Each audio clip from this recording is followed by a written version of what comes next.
Have you ever wondered how big the Earth really is?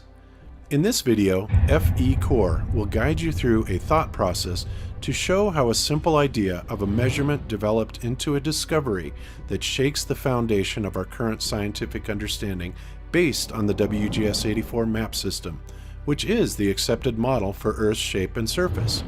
You may want to brace yourself. The curvature. Earth is said to be a sphere with a circumference of 25,000 miles or 40,000 kilometers. Therefore, it has to have a curvature of about 8 inches per mile squared. Can we observe or verify this? We are taught about the ancient observations like a sailing boat going over the horizon and the measurements of Eratosthenes. They are all falsified by our current observations and better understanding of the optical effects of the atmosphere. But how can we really measure the curvature of the Earth in the 21st century? FECORE has established the Terrestrial Laser Targeting Method, or TLT method for short, to measure the geopotential surface of the Earth. Geopotential means the shape that the ocean surface takes under the influence of gravity. With the TLT method, you can accurately verify or falsify the curved surface defined by the WGS-84 geoid model on large bodies of water.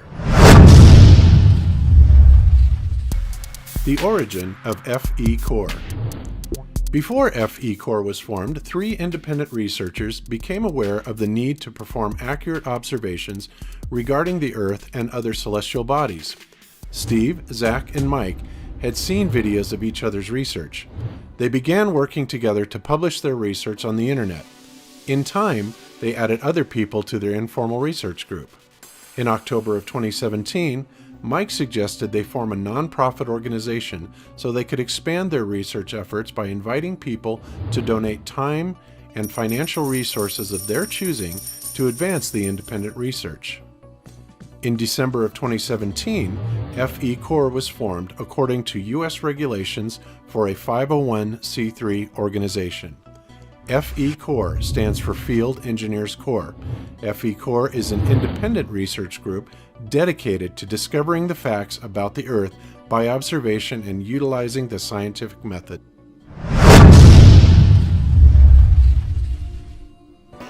Sandor is an inventor from Hungary who joined FECORE from the beginning. Sandor had also been considering how to verify that bodies of water conform with the WGS-84 geoid model. In 2016, he decided to test this by using a laser beam over the surface of water. Zach and I decided to recreate an experiment similar to Stephen Hawking's experiment to prove that the surface of the water actually curves according to the curvature of the Earth. Hawking's target was 3 miles away, and it seemed to match the curvature of the WGS-84 geoid model. But his results looked strange to me because I could see the shore on the other side of Lake Balaton, which is a lot further away than his distance of 3 miles. So we decided to do a laser experiment with a few other friends. We chose to perform the first test over Lake Balaton, Hungary, about an hour drive southwest of Budapest. It's approximately 48 miles or 77 kilometers long, by an average of 4 to 6 miles or 7 to 10 kilometers wide. So it provides a long distance for a line-of-sight laser observation. Balaton also has many locations to carry out such an experiment. So why a laser and why over water? A laser is a special type of light source. It's coherent and collimated, which means that all the light is travelling in the same direction and extremely concentrated into a narrow beam. This makes a laser visible for many miles and is very useful for verifying a point-to-point measurement. Water appears to provide a flat surface with no obstructions over long distances, so it's an obvious choice to use this location for the measurement. Although TLT measurements can be performed on any terrain surface, a large body of water is representative of the geopotential surface. According to mainstream science, the water's surface is primarily shaped by the Earth's gravitational field. The experiment setup was designed to answer this question: Could the source of a laser beam be seen and recorded from a distance that should be hidden by curvature according to the WGS-84 mathematical construct? If not, is there anything blocking our sight, like weather conditions? If yes, what factors must be accounted for? To verify or falsify a possible theory, you must account for the other possibilities. Is a light ray perfectly straight? Here you must investigate the refraction of light, how much the laser beam deviates from an absolutely straight line and in what direction. Light propagates in a straight path and only refracts when the path of the beam crosses a medium with different refractive qualities. FECORE used a ray of the collimated laser beam to verify the curvature of the surface by considering the refraction data. The refraction calculation for each TLT measurement is shown in the FECORE document that is presented in this video. Factors in measuring the geoid model. Let's take a minute to demonstrate the factors in measuring the geoid model. How much should be hidden from our sight by the calculated convexity of a body of water? The geode model, or WGS-84 mathematical construct, states the Earth is an oblate spheroid 24,900 miles or 40,075 kilometers in circumference at the equator, and 24,860 miles or 40,008 kilometers circumference over the poles. If this is accurate, then given these parameters, the surface of the body of water must have an average convexity roughly equal to 8 inches per mile squared in all directions. This means in 1 mile, the surface on average will be 8 inches lower compared to the starting point. But in 2 miles, the convex surface must be calculated as 8 inches times 2 miles squared, which is 8 times 4, or 32 inches. At 3 miles away, there must be a 72-inch drop, and in 10 miles, a drop of 66.6 feet, or 800 inches. In metric units, a 5-kilometer distance should create a 2-meter drop, and a 10-kilometer distance, a 7.84-meter drop. This calculation would give a result of 1,525 feet, or 465 meters, on the total distance of 48 miles, which is 77 kilometers, over Lake Balaton. The polar and equatorial circumference differential is relatively insignificant to factor in, but FECORE did calculate the ellipsoid correction for each measurement. This correction value in the magnitude of 1/25th of an inch, or 1 millimeter, is well below the margin of error for the TLT measurement method. The WGS-84 geoid is not a perfect ellipsoid geopotential surface, and it may have local anomalies. Deviation from the perfect ellipsoid surface is called geoid undulation. The WGS-84 geoid undulation map shows these correction values, so this data can be compared with laser and target positions.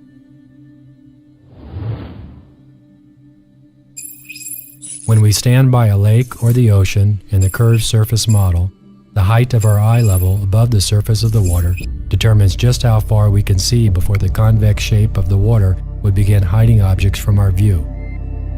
The point where our line of sight would be blocked by the water is called the horizon, so the distance to the horizon would be determined by the height of our eyes or camera above the surface of the water.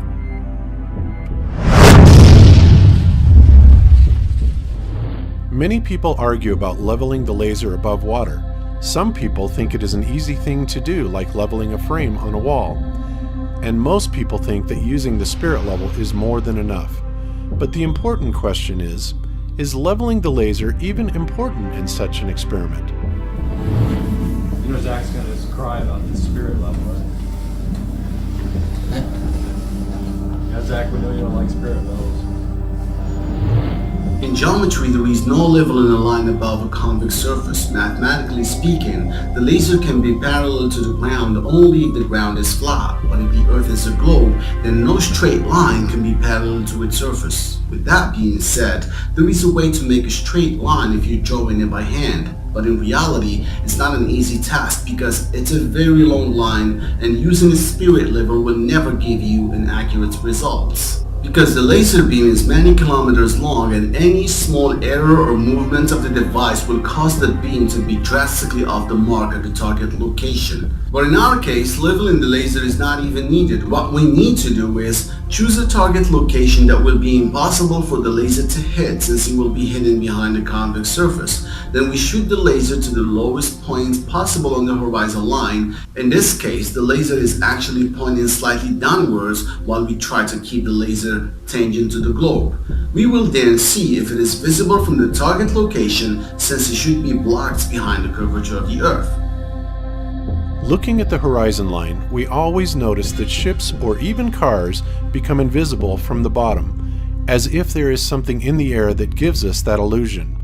So what if this something affects the laser beam as well? Placing the laser close to the water surface increases the problems with the refraction caused by what we call the non-uniform density transition zone, or the NUTS. It is a zone just above the water surface. It is ideal to place the laser at least 7 feet or 2 meters above the water surface to avoid this area of light disturbance. You also have to take into account that the laser beam diverges with distance from one side to the other, creating a very long cone. Because of this divergence, the bottom of the beam will eventually contact the water surface. In order to avoid this, a very collimated lens is needed. Collimation is a technique that converges the laser beam, enabling it to reach longer distances, but that doesn't mean that it will never diverge again. You have to study the distance you are measuring, the height of the laser, the divergence of the beam in that distance, the humidity, and the collimation, etc. So it's not as simple as many people think. Sandor's tests before FECORE. So, let's start it. In the year prior to the formation of FECORE, Sandor performed 2 laser tests to measure the geoid. He hired a laser specialist to custom build a 3-watt green laser with a 0.08 millirad collimated beam. He and his assistants then met at Lake Balaton, Hungary. In June of 2016, they performed a pretest to verify the method with the boat following the laser beam and taking height measurements along the surface of the water. A notable event during the pretest showed how easy it is for the observation team to lose sight of the laser, even though it's only a few meters right or left. When the team was about 3 kilometers away, they lost sight of the laser. When a large boat passed by, we could see the laser on the hull of the other boat, still very close to them. During a second attempt in August of 2016, measurements were made with different heights of the laser above the surface of the water. At one point during the test, the laser was at 1.64 feet, or 50 centimeters, above the lake surface and appeared to turn sharply upward and split into 2 beams. This was later found to be caused by the laser having a slight downward pitch, which forced the beam to collide with an air layer at such an angle above the water at 5,000 feet or 1,500 meters distance away, it reflected part of the beam upward. In the early morning hours of August 16th, Dave Murphy and Niku Bariku spotted the laser beam and recorded it from over 3.72 miles or 6 kilometers from the shore. This measurement indicated a non-convex surface, but Sandor wanted a more definitive measurement with ambient condition readings for any refraction arguments. The difficulties of aligning the laser parallel to the surface on the measurements pointed out the need to use a very accurate laser aiming device to provide precise targeting.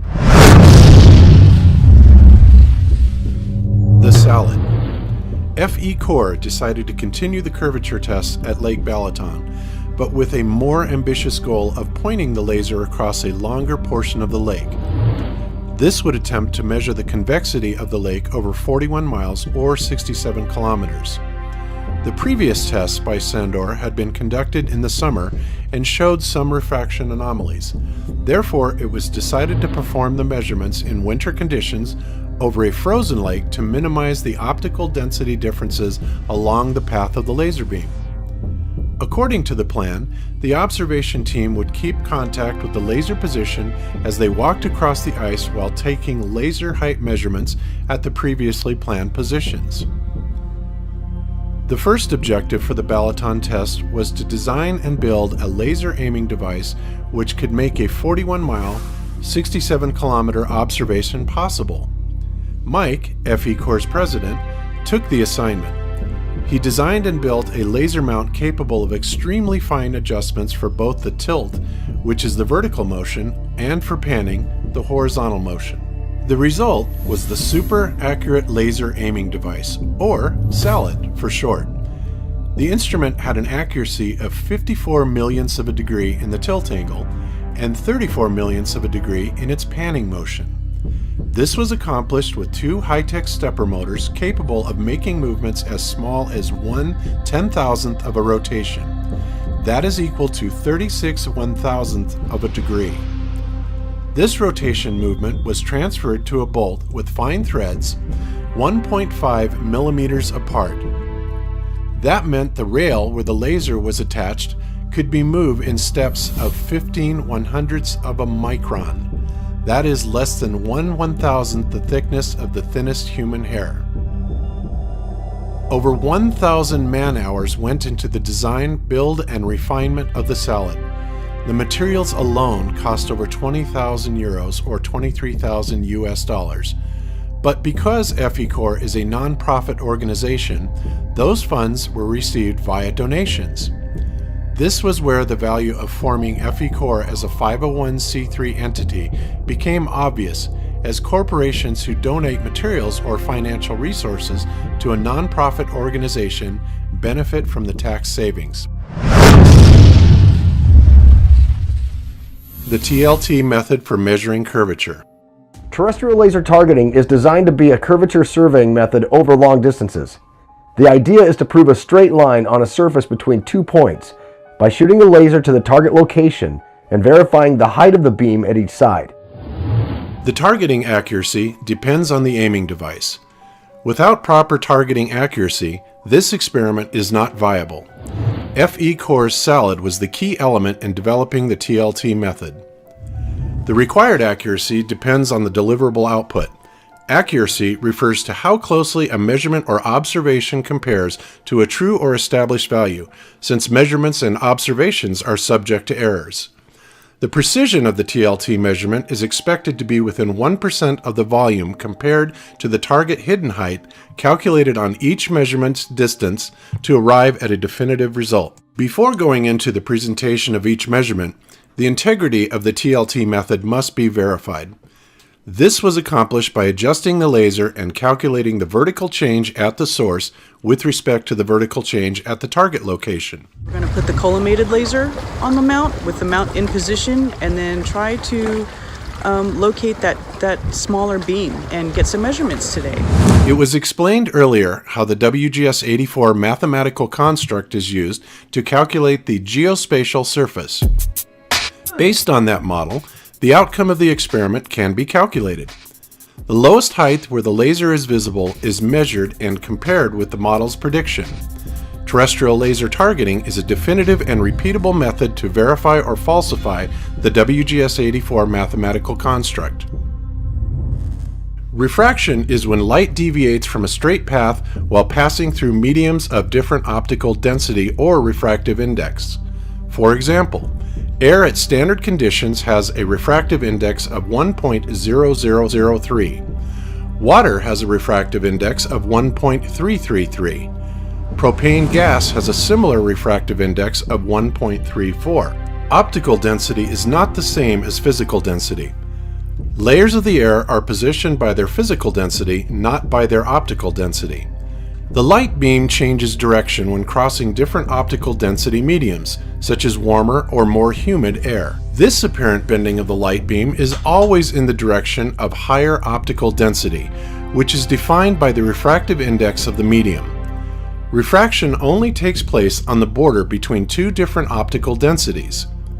No refraction occurs unless the path of the light crosses a boundary to another layer with a different refractive index.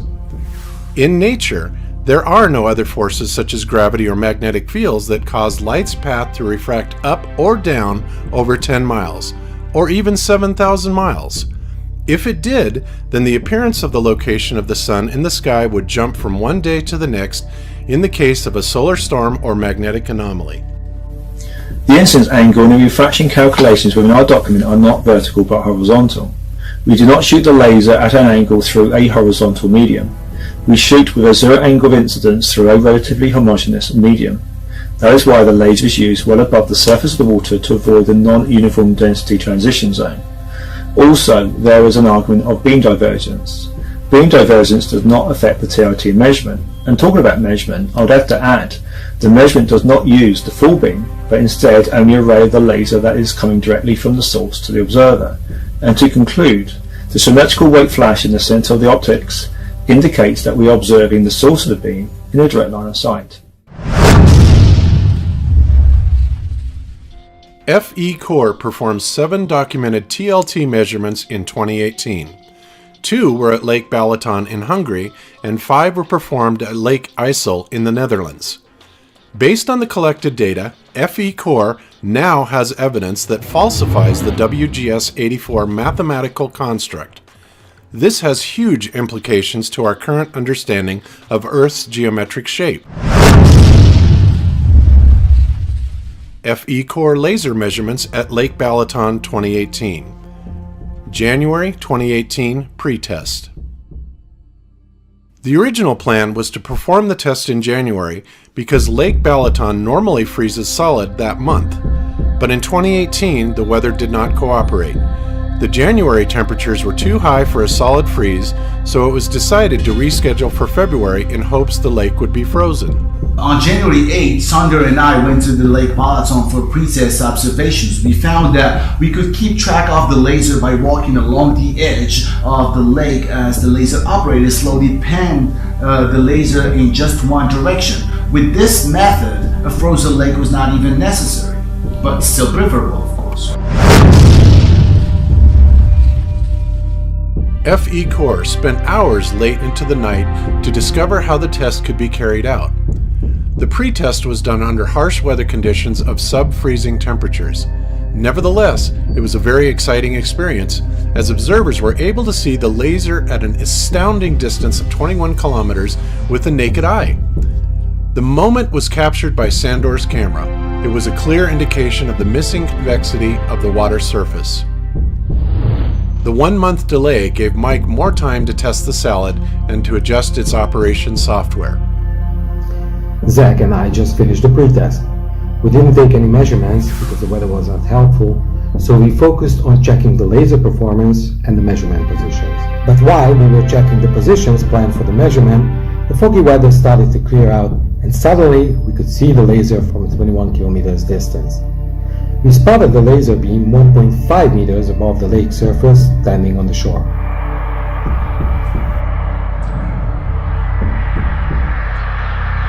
On February 21st, FECORE members from 10 countries gathered at Lake Balaton to perform the long-range terrestrial laser targeting experiment that was designed to verify the lake's convexity.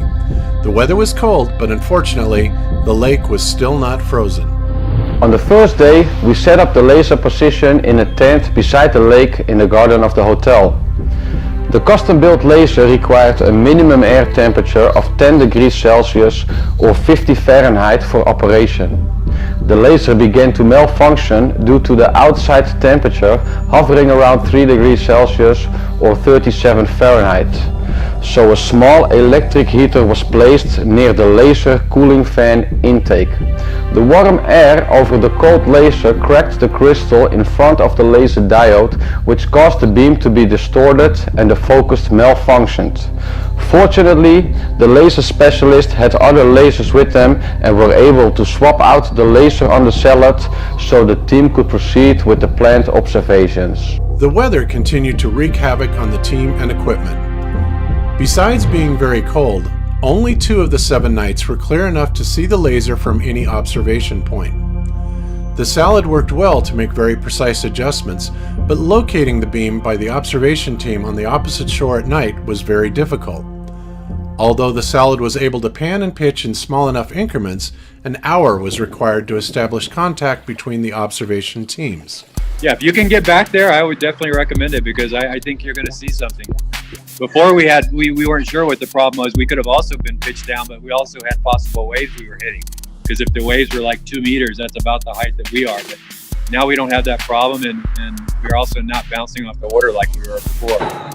The targeting procedure at Lake Balaton was implemented by locating landmarks visible during the daytime and aiming the SALAD in the direction of where the observation team would go at night. To aid in the aiming, FECORE used a Nikon P900 and a Celestron Power Seeker 70 EQ telescope. However, even at night, this required the observer to be close to the beam to spot the laser.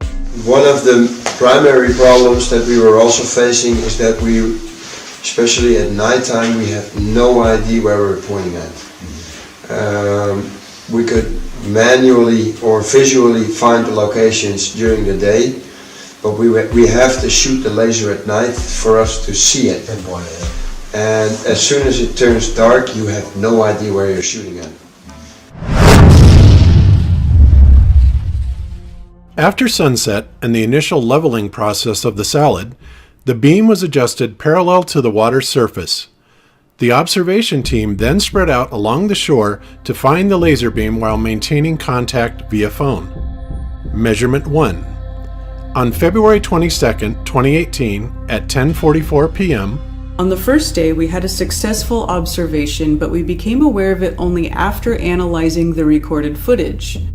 My camera at the garden of the hotel recorded the handheld blue laser pointer used by the observation team as they were giving targeting signals from the opposite shore 12 kilometers away.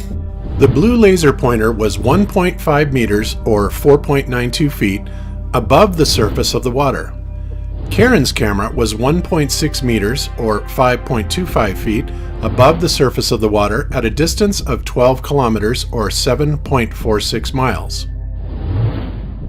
The 12-kilometer distance calculation based upon the WGS-84 model results in a target hidden height of 4.56 meters or 14.96 feet. The lake temperature was 2 degrees Celsius and the air temperature above the lake was 3 degrees Celsius. The ambient conditions showed the refractive indexes were about the same at the 2 sides of the lake where the teams were positioned. The difference in temperature was marginal both vertically and between the 2 sides of the measurement. The difference in humidity and temperature between the height of the laser and the height of the camera was insignificant. FECORE concluded that the gradients above the lake did not cause any significant refraction of the laser beam. To reach the maximum precision, FECORE factored in all the possible corrections for the WGS-84 geoid and calculated the mean sea level ellipsoid, the geoid undulation, and the refraction corrections for each measurement. The height of the laser pointer was 1.5 meters and the observation position height was at 1.6 meters.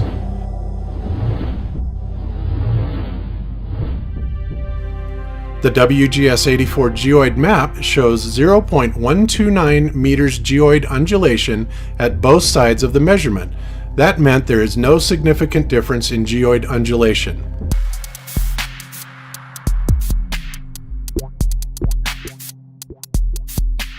The TLT measurement data shows that at least 2.96 meters of curvature was missing on the total distance of 12 kilometers on the surface of Lake Balaton. There is also a possibility of a local geopotential anomaly, but the WGS undulation map clearly shows that this was not the case. On the next 4 days of the test, weather made observations impossible. Fog and drizzle reduced our visibility and limited the laser's range. One night, high wind made turbulent air layers and caused a dancing laser beam. This was my first experience at laser observation. When I saw the beam moving so rapidly, I actually said out loud, What the heck are they doing? Hold it still. No one heard me because their ears were covered and the wind was blowing so hard. I had no idea that wind could cause that optical effect. During the next 2 nights, the temperature dropped to minus 15 degrees Celsius. I'm gonna turn around and show you the ice. The icy lake there. It eliminated the fog and we were able to see the beam. But the wind chill was down to minus 25 degrees. That really limited the amount of time we could spend outside. Despite the harsh conditions, we were able to achieve our second laser measurement. On February 26, 2018, on the last night of the team's scheduled stay at the lake, FECORE observed both the blue and green lasers placed at Balaton Vilagos and seen from Siofok 12 kilometers away. Measurement 2. On February 26, 2018 at 8 o'clock p.m. The blue laser was placed on the salad at 2.2 meters or 7.2 feet above the surface of the lake at Balaton Vilagos. The source of the beam was seen from Siofok 12 kilometers or 7.46 miles away at 1.6 meters above the lake. Here it comes, here it comes, here it comes. Here comes the blue. Oh! That's a freaking laser pointer, guys. The reason why I'm on my phone is to show everyone this. That was the 12 kilometers today. So yeah, this is worth everything to me. Yeah. So to us. Yes, to us. So I just want to add that I think it's been a brilliant working with these guys, and it's been bloody cold, hard work, and like Karen said, a lot harder than I imagined. The blue laser was placed at 2.2 meters above the lake surface. By calculating the target hidden height from a distance of 12 kilometers, we get the 3.52 meter minimal observation height to be able to see the ray of the laser beam. The measurement clearly showed that the beam was visible from 1.6 meters above the lake's surface. The ambient conditions at the time of the measurement indicated a marginal refraction of the beam based on the difference of the refractive index on the two sides. Our calculation gave a result of 0.235 millimeter deviation from a perfectly straight line at the time of the measurement. The corrections have been calculated for the mean sea level, ellipsoid and geoid undulation. Their magnitude is also well within the margin of error. So after the 12-kilometer observation, we went to the 21-kilometer location, which was in Santad. The lake was super cold, it was completely frozen over, and we couldn't see anything because the wind was just blowing ice into our faces. And none of the 8 or so observers, they could see the laser because of the harsh conditions. That was about all we could do there. This is my 4th time now, but it always has surprises. Yeah, well... And every time it's different. Every time there is a different problem to be solved. The two measurements performed at Lake Balaton showed that for the 12-kilometer distance, the lake surface did not conform to the WGS-84 geoid model. Lessons from Balaton. During the measurements taken on Lake Balaton, there were many limitations, especially adverse weather conditions. Although we made 2 successful measurements, all goals set forth were not accomplished in the time frame allowed. Lasers. We use different types of lasers, ranging from our high collimated laser to conventional lasers. High collimation is very useful to concentrate the power of the beam to a smaller area, but it's not essential to perform the measurement. The wider beam has the advantage of being easier to locate, but it has the disadvantage of being less bright over long distances. So let me ask you, how many different types of lasers have you tried? Several. I think we've used about 10 different lasers.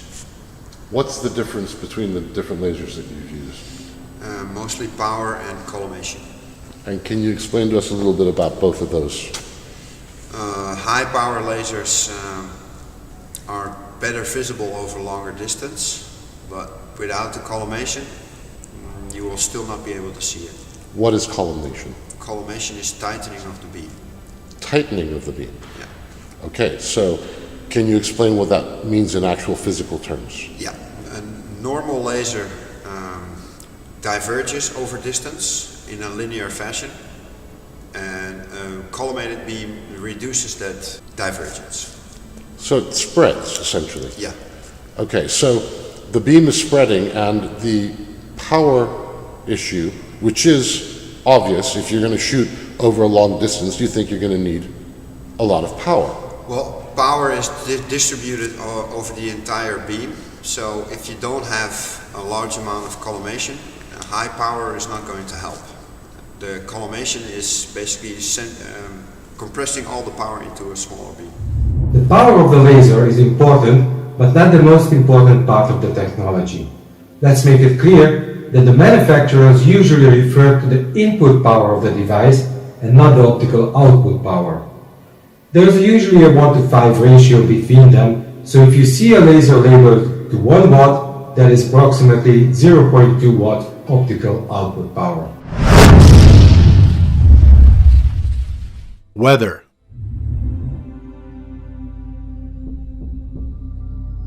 Choosing the perfect weather condition is a key to success with the long-range TLT experiments. Fog is the most obvious factor that affects the visibility of a laser. In thick fog, you may have less than 100 meters visibility. High humidity also decreases the distance of the laser light. Strong winds cause turbulence over the lake and create unstable layers of air with different refractive properties. As those layers are rapidly mixed by the wind, the observer may see the laser beam dancing wildly as if the laser operator was rapidly waving the laser in hand. Timing is everything. Ironically, the conditions FECORE sought manifested less than 48 hours later. Sandor came back to the lake, and this time he was able to walk over the now frozen bay. Salad upgraded with automatic GPS targeting system. FECORE established at Lake Balaton that targeting the beam to the observation location is the most difficult part of the TLT method. A super accurate laser aiming device is able to aim the laser in very fine increments. But how would the team know exactly where to point the beam? It was like playing darts blindfolded. The team had to find a solution for locating the target position. Mike came up with a perfect solution and worked to improve the method of aiming the Salad. He created software that calculated a bearing change based on 3 GPS locations. With the new GPS update, the Salad operator could input coordinates for a new target location, and the laser would point directly to that exact location. There was now a procedure in place to calibrate the actual alignment of the Salad first. This is the actual interface of the device. It's got the settings section here where you actually put in the numbers when you're calibrating your device. And it's got a control section here where you actually control the motors themselves with up, down, and left and right. And then it's got a GPS menu here where you actually have 3 fields that you need to put in. And that's the position of your actual laser where you set it up, your GPS location. And then you have the reference location. That's a location that you need in order for the Salad device to know in which direction it's actually pointing the laser beam. And then you have the target location, and that's the maximum distance that you want to shoot your laser at. You fill in those GPS coordinates, and then you press go to target on this device, and it steers the laser to the desired GPS location. Before any targeting with the laser can occur, the Salad needs to be properly set up and calibrated. This process involves careful leveling of all parts of the device and laser. To do this, the Salad is put down on a platform, and each of the 4 legs must be adjusted individually to make sure all beams are level. After the device is leveled, the laser beam must also be leveled. This is done in conjunction with a laser level device, which is placed directly behind the laser. The difference in height of the laser level and the laser itself can now be adjusted to be the same across the maximum distance available at that location. Then the setup is ready to start with our newly developed GPS-based terrestrial laser targeting procedure. The Lake IJssel, Netherlands measurements. After the 2 measurements at Lake Balaton, FECORE performed 5 TLT measurement over Lake IJssel. An interesting feature of the Netherlands is that the lands surrounding the lake are almost all below the level of the lake. On April 7, 2018, at about 7 o'clock p.m., The FECORE team of Mike, Jerome, and Patrick began setting up the salad on the balcony of a restaurant in Enkhuizen, Netherlands. This was the laser location for all subsequent measurements on Lake IJssel. The setup was completed around 10 o'clock p.m. The laser height was 2.85 meters above the surface of the lake. This location was well known by Mike, who had been there many times over the years. The choice for the reference position was a small stand of trees about 25 meters tall on the opposite shore. Mike had often wondered how it was possible to see the trees over such a great distance. The team chose this location as the Target 1 reference position for calibrating the salad because Mike had been to the trees previously, so he knew the location had good access to the lake for an observation. This was FECORE's first chance to use the new GPS TLT system, so in addition to attempting to measure the lake surface for geoid comparison, the team was also testing this new method. Measurement 3, Lake IJssel, Target 1. On April 8, 2018, at 1 o'clock a.m., the blue laser was on the salad at 2.85 meters or 9.35 feet above the lake surface. It was seen at the Target 1 position, 21.26 kilometers or 13.21 miles, at a height of 1.2 meters or 3.94 feet above the lake surface. It took less than 60 seconds for them to see the source of the laser at the Target 1 location. Can you guys see it? Yeah, I see it. Yeah, it's there. Okay, yeah, we can see it really well there. Can you see the reflection on the water? I'm gonna zoom out. Yes, we do. Yes, we do. Look at that. Wow. Oh, man, that is irrefutable. Awesome. I can watch this all day, you know? This is awesome. Yeah, this is really awesome. Look at that reflection. That reflection absolutely caps it. Yeah. That caps it.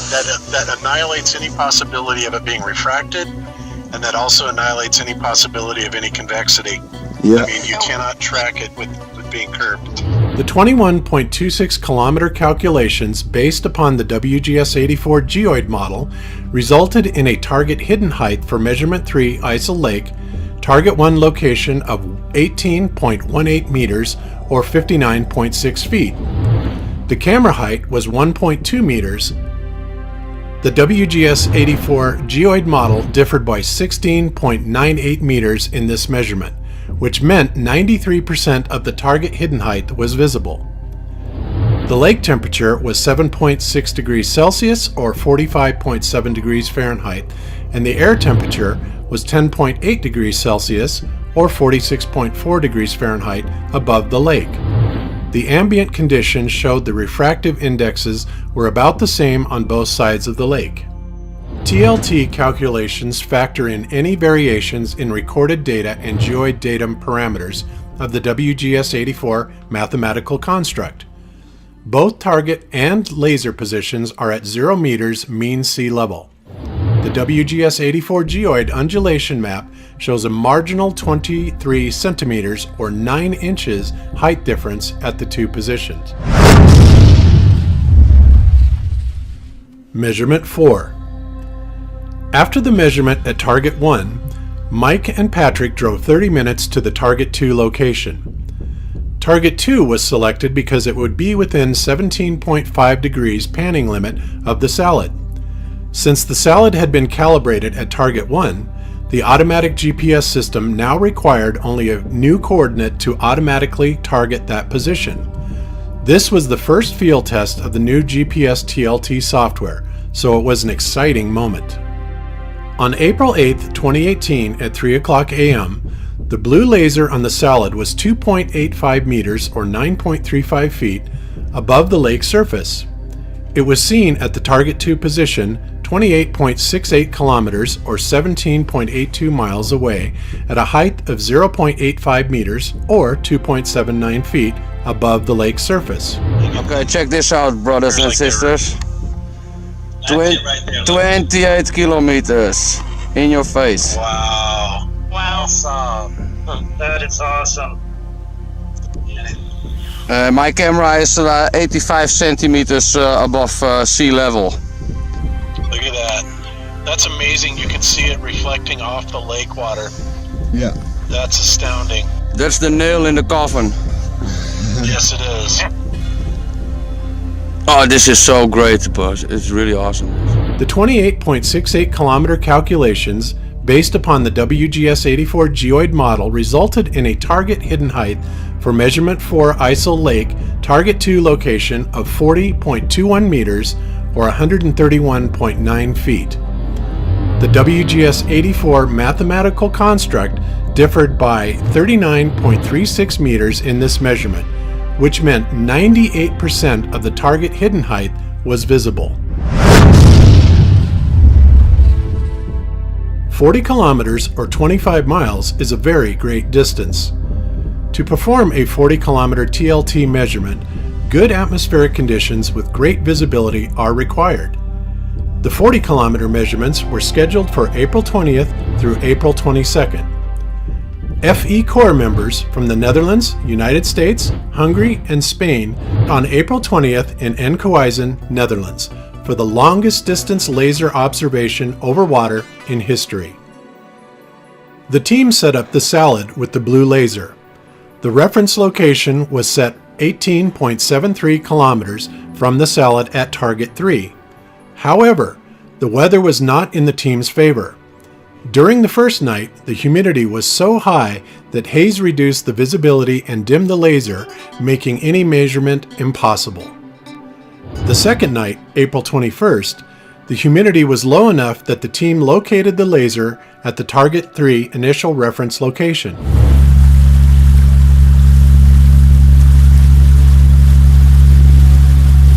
We just parked here, and it looks like we're gonna spend the night here. So we're gonna spend the entire night looking for the laser. They calibrated the GPS TLT system and performed measurement 5 at 12 o'clock a.m. on April 22nd. Measurement 5, Lake ISIL, Target 3. On April 22, 2018, at 12 o'clock a.m., the blue laser was on the salad at 2.92 meters, or 9.58 feet, above the lake surface. It was seen at the Target 3 position 18.73 kilometers, or 11.64 miles, away at a height of 1.6 meters, or 5.25 feet, above the lake surface. The 18.73 kilometer calculation based upon the WGS-84 geoid model results in a target hidden height for measurement 5 ISIL Lake target 3 location of 12.504 meters or 41.024 feet. For measurement 5, the WGS-84 mathematical construct differed by 10.904 meters, which meant 85% of the target hidden height was visible. FECORE examined the effects of refraction through the gradients in the air by adjusting the beam vertically. It was concluded that with the present ambient conditions at measurement 5, the beam was refracted downward by a maximum of 1/100th of a millimeter. Measurement 6.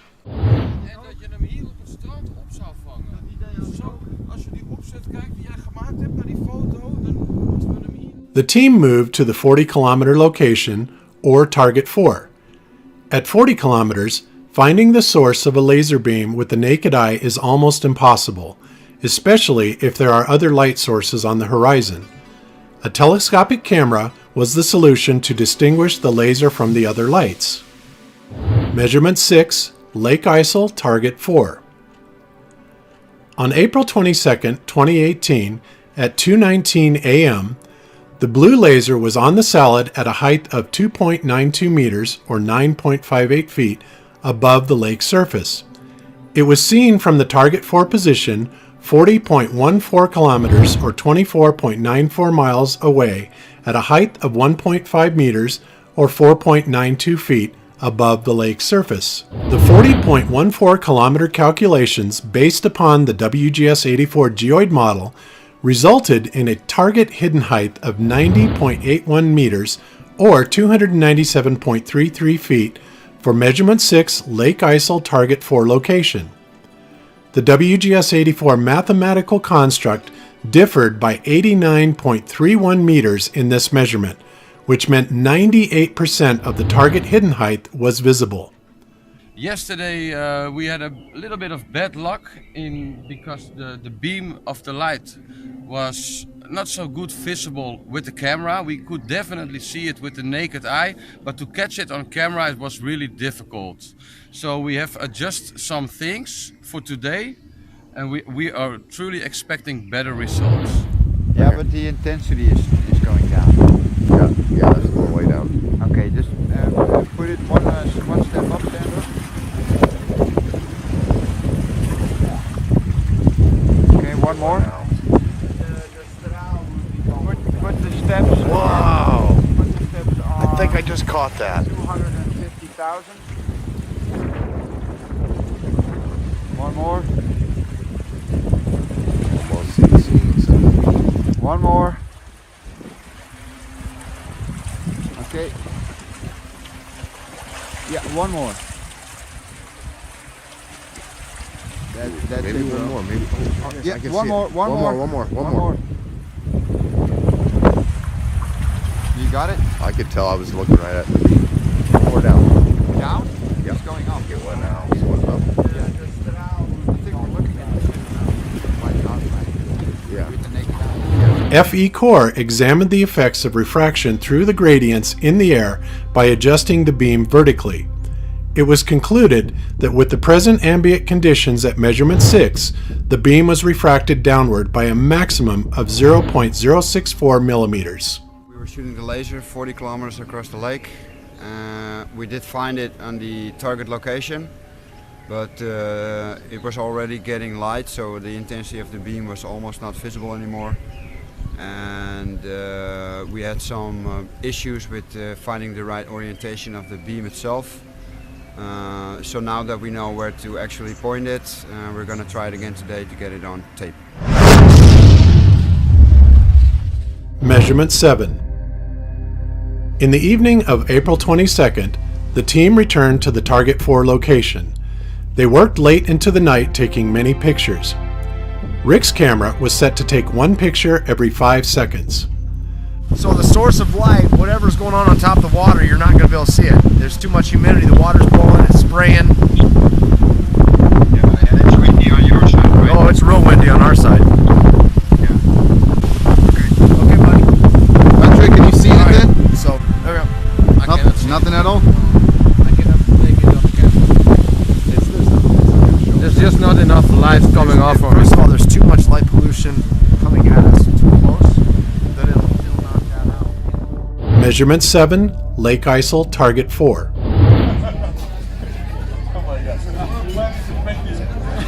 On April 22nd, 2018, at 11:20 p.m., the blue laser was on the salad at 2.92 meters or 9.58 feet above the lake surface.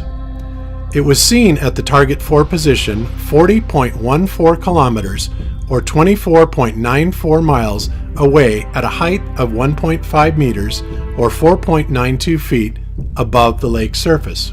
The parameters and outcome of measurement 7 was the same as the one from the previous night. The only difference was the maximum refraction of 0.133 millimeters caused by the slightly different ambient conditions. The observers should not have seen the laser at any height below 89.3 meters or 293 feet, but the beam was recorded from a height of 1.5 meters or 4.92 feet. Stop. Okay. Bring it down now. The laser down. Going down. Zach, if you want to record some of this, you can. I didn't know you were trying to record something. At least. Okay, you still coming down? Yep. Okay, stop. Go back up a little bit.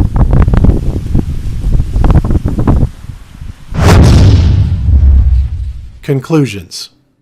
The results of the 7 TLT measurements indicate that these two lakes do not conform with the WGS-84 mathematical construct and that they lack the predicted convexity. The testing results agree with the analysis of error sources. In summary, the testing results of the lake surfaces were plus or minus 0.2 meters, and the relative accuracy was within 1%. In conclusion, the TLT measurements met the accuracy of the experiment design requirements and provided a definite deliverable output. The surfaces of Lake Balaton and Lake Aisel do not conform with the predicted convex shape of the WGS-84 mathematical construct. Through analyzing error source models of TLT measurements and corrections for the geoid surfaces, we determined that the TLT measurement results conclusively prove our hypothesis of non-convex water surfaces. Never in history have independent researchers been capable of falsifying these axioms by direct observation and measurement. FECORE has made new and meaningful discoveries with its very first project establishing an enormous amount of missing predicted convexity on both lakes. Thanks to the support of all FECORE subscribers and project participants, a great addition to the body of scientific knowledge has been made. We welcome you to join FECORE by becoming a member and supporting our scientific endeavors, or even contribute in your field of expertise. You are invited to follow our team across the earth as we continue to explore the true nature of our world.